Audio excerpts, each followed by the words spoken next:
So you're gessoing. I'll try not to splatter you. Oh. Denise, how many coats of gesso do you use? One. When you're painting over something, you're going to use 3. But just on the raw canvas, you just need 1. Now that I've started this, unfortunately, even though you don't have to see the whole thing, I have to finish it because it starts shrinking. Wow, that fast. What's in gesso? What's in gesso? It's an acrylic. It's exactly the same as acrylic paint.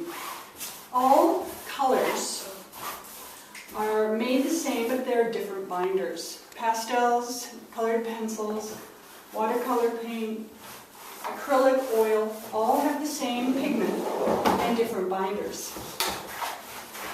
So, you know, this is kind of like a polymer. It's like plastic. Acrylic, yeah. And you know, it lasts on walls, on buildings, as murals forever. Really. So is acrylic really plastic? Well, you know, people think it's not compared to oils. However, there's ammonia and formaldehyde as 2 components in acrylics. So I would say those are toxic. You know, when I used to do a job, like I used to gesso for an artist, I thought I died and went to heaven. I got this job, stretching and gessoing canvas for an artist. He painted huge. Well, when we gessoed, oh my, you had to get out. You should do it outside when you gesso. Should we open 10 or 20 canvases? Yeah. Just like, you spin out of the room. So I think that, you know, 1 or 2 here and there, you can handle it like perms, you know. You can handle a little toxicity, but... You know, I noticed that if I paint at night, What's that? if I paint at night before I go to bed with acrylics, I Paint sort at of, night.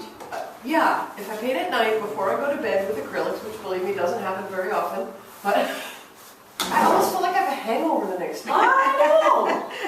That's scary. I know! If you're very sensitive, I wouldn't do it. Think about it, ammonia and formaldehyde, and that's just 2 ingredients. I'm not saying I'm an expert on what's in it. Anyway, I'm almost done. Do you do this? One thing that I like about doing your own is because as you're doing it, you're putting your brush strokes in. You notice I'm going like this? Yeah. I'm not doing. Because I want some energy there because it's going to be, well, like, you know, painting nails.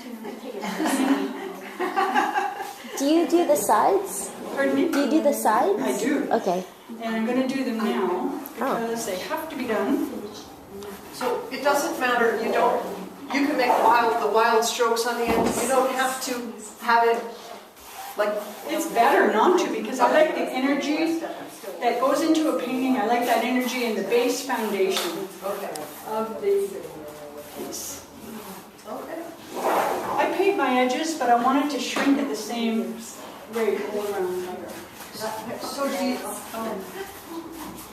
Denise, do you take those corner things out at some point? Will those all stay in?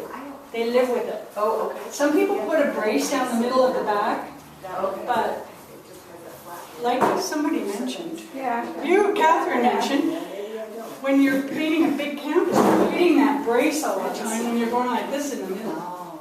And it becomes a line on the front of the canvas. Almost done. How long do you? It looks great. Fast. And see, that didn't take long. She's calling you a fast woman, Denise. If you had to purchase that, it would cost what? I think this would be like $65 or $75. And how much and does I it think cost? it's definitely, I think this would be like no more than 30. Wow. Maybe even less. Ben Franklin carries the canvas, don't they? Ben Franklin carries the canvas. They carry it all and they have to make a retail on it. Yeah. But we get it for, I think it's 10 or 12 a yard. And it's 72 inches. You saw that. So I have all this left over. I could do smaller ones. Denise, where do you get the thick Stretcher bars? stretcher bars? I think you can get these at Ben Franklin too. Another thick ones? No? Oh, really? Yeah, I think so.